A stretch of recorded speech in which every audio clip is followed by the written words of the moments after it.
My name is Alina Rose Whitaker, and I am 34 years old. I realized silence can bruise deeper than words. I was standing in my mother-in-law's kitchen when this story truly began, even though the tension behind it had been growing for years.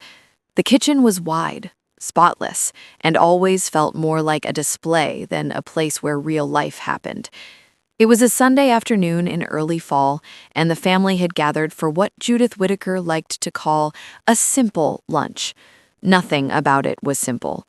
My husband, Michael, was leaning against the counter, scrolling through his phone. My sister-in-law, Claire, was arranging plates with forced cheer, and my father-in-law, Robert, sat at the table, reading the paper like none of us existed. I was helping Judith slice lemons, even though she never needed help. She liked me busy, quiet, useful.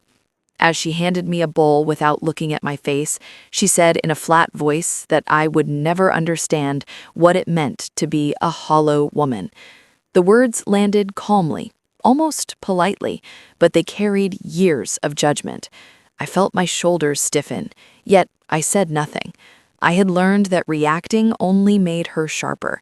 Michael glanced up briefly, then back to his phone, and that small moment of silence told Judith she could keep going. She talked about traditions, about blood, about how some people just marry in but never belong. I knew she meant me. Everyone knew. No one stopped her. I met Michael 8 years earlier at a friend's birthday dinner, long before I knew how much space his mother took up in every room. Back then, he was warm, attentive, and thoughtful in ways that made me feel safe.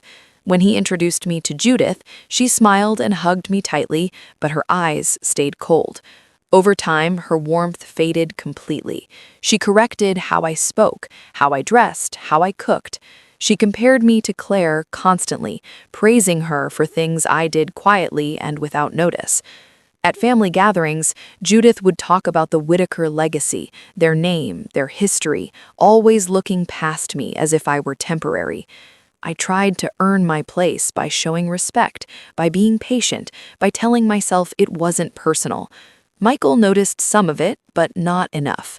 When I brought it up gently, he would say his mother didn't mean harm, that she was old-fashioned, that I should not take it to heart. So I adjusted. I smiled more. I spoke less. I swallowed words that burned my throat. Over the years, that swallowing became a habit, and habits can change who you are without you realizing it. That Sunday afternoon felt heavier than usual.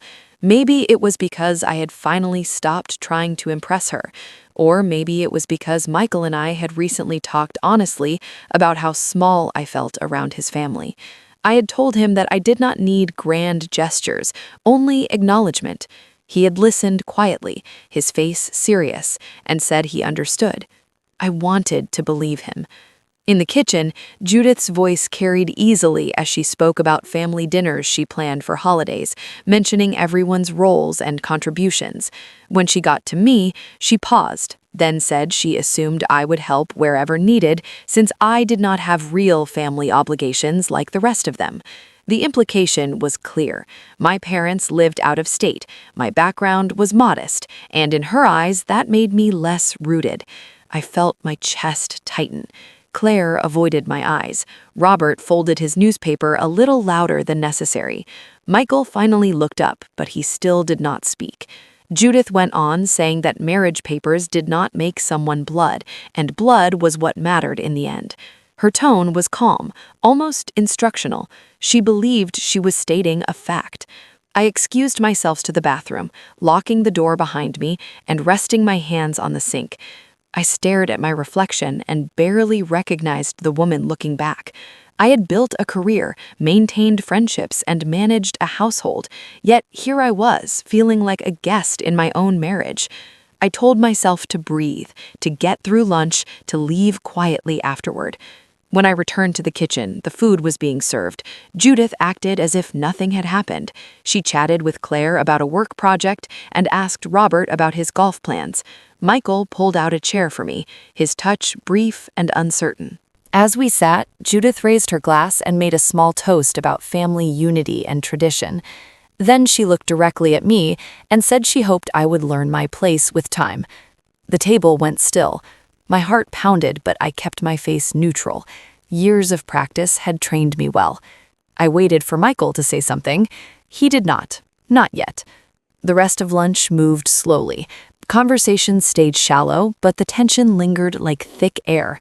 Judith served dessert herself, placing everyone's plate carefully.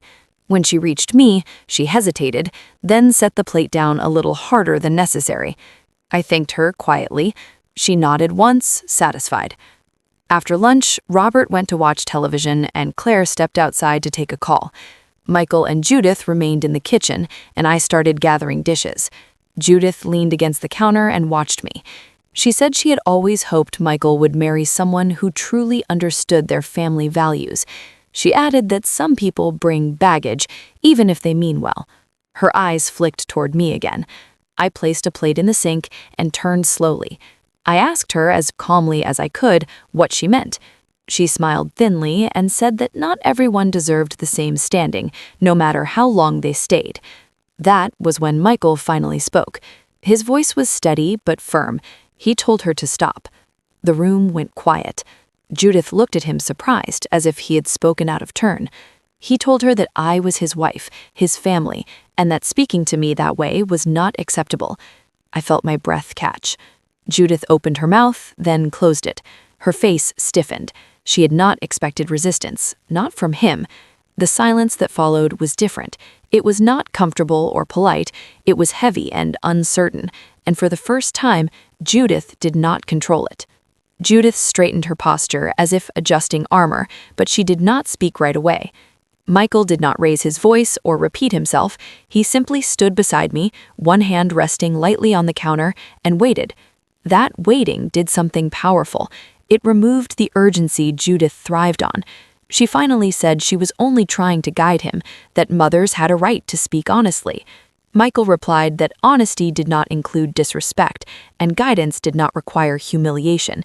He said this evenly, without accusation, as if stating a boundary he had always known but never spoken aloud. Robert reappeared in the doorway, sensing the shift in the room. Claire returned moments later, phone in hand, eyes darting between faces. Judith looked around, realizing she no longer had a private audience. She tried to laugh it off, saying everyone was too sensitive these days. Michael did not smile. He told her that sensitivity was not the issue, behavior was. He explained that I had shown patience for years and that his silence had been a mistake he was correcting now.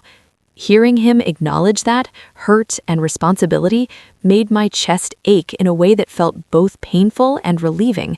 Judith's face tightened, then went still. She nodded once, sharply, and said she needed air. She stepped past Claire and out the back door, leaving the kitchen quiet again, but this time the quiet felt earned. The next hour passed awkwardly. No one quite knew how to act. Robert sat back down and turned on the television, volume low. Claire busied herself with cleaning already clean surfaces. Michael asked me quietly if I was okay. I nodded, though my body felt like it was still catching up to what had happened. We did not leave right away. Part of me wanted to, but another part understood that leaving immediately might turn his boundary into a dramatic exit. We stayed calm and present. Judith did not return before we left. When we said goodbye, Robert hugged Michael and gave me a brief, careful nod. Claire hugged me too, whispering that she was glad someone finally said something. In the car, Michael apologized again, this time without explanation or defense. He said he saw now how silence had made him complicit. I told him I did not need perfection, only consistency. He agreed. That agreement felt solid, not emotional. Over the following weeks, things shifted subtly. Judith did not call me directly, but she stopped making comments through Michael. When we visited, she was polite, restrained. There was distance, but also restraint, and restraint was an improvement. Michael continued to step in when needed, calmly, without waiting for escalation. It did not turn Judith into a different person, but it changed the rules of engagement. At Thanksgiving, the family gathered again. This time, Michael and I arrived together, and he stayed close without hovering. Judith greeted us with a nod and a reserved smile. During dinner, she spoke about family history again, but she did not exclude me from the narrative. When she assigned tasks, she asked instead of assuming. The changes were small but consistent. I noticed how much energy I had previously spent bracing myself, preparing to shrink. Without that weight, I could breathe more easily. I spoke more. I laughed without checking the room first. Michael watched these changes quietly, sometimes squeezing my hand under the table. After dessert, Judith approached me alone. She said she was not used to being challenged and that it would take time for her to adjust. Her tone was stiff, but there was effort in it. I thanked her for saying that. I did not apologize. I did not overextend. We stood there briefly, two women acknowledging a new boundary without warmth or hostility. That was enough. In the weeks that followed, I noticed how the shift affected other areas of my life. I spoke up more at work. I stopped explaining myself unnecessarily. The confidence Michael showed that day gave me permission to reclaim my own. It was not about him saving me. It was about him standing beside me so I could stand fully as myself. One evening, months later, Michael asked me if I resented the years before he spoke up. I thought carefully before answering. I told him, resentment grows when accountability never arrives. Since it had arrived, honestly and without excuses, resentment no longer had room to live. He nodded, relieved but thoughtful. We talked about how families carry patterns quietly, passing them down until someone interrupts them. He admitted he had been afraid of disrupting peace, not realizing that peace built on my silence was not peace at all. I told him I had learned something too. I had learned that endurance without boundaries slowly erases self-respect. We sat together on the couch, comfortable in the quiet, no longer avoiding hard truths. That quiet felt different from the one in Judith's kitchen. It felt chosen. Over time, Judith's control softened into caution. She still had opinions, but she measured them. When she crossed a line, Michael corrected it calmly, and sometimes I did too. Each correction made the next one easier.